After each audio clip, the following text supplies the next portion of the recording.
প্রথম পরিচয় রাসূলুল্লাহ। আওয়াজ করে বলেন তো প্রথম পরিচয় কি? রাসূলুল্লাহ। তিনি আল্লাহর বার্তাবাহক, আল্লাহ তাআলার পক্ষ থেকে বাণীবাহকের কাজ তিনি করেন।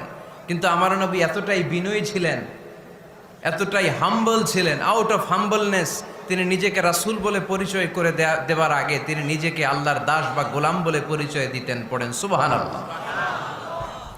বিনয়ের কারণে তিনি বলতেন ইন্নী আব্দুল্লাহি ওয়া রাসূলুহু, নিশ্চয় আমি আল্লাহর দাস, নিশ্চয় আমি আল্লাহর গোলাম, তারপর আমি আল্লাহর রাসূল।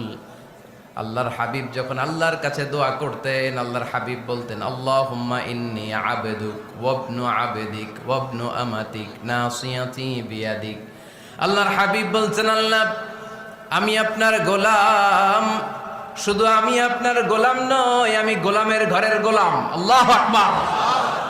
আমার বাবা আব্দুল্লাহ আপনার গোলাম, আমার দাদা আব্দুল মুত্তালিব আপনার গোলাম, আমার দাদার বাবা তিনিও আপনার গোলাম, আমার মা হলো আপনার বান্দি।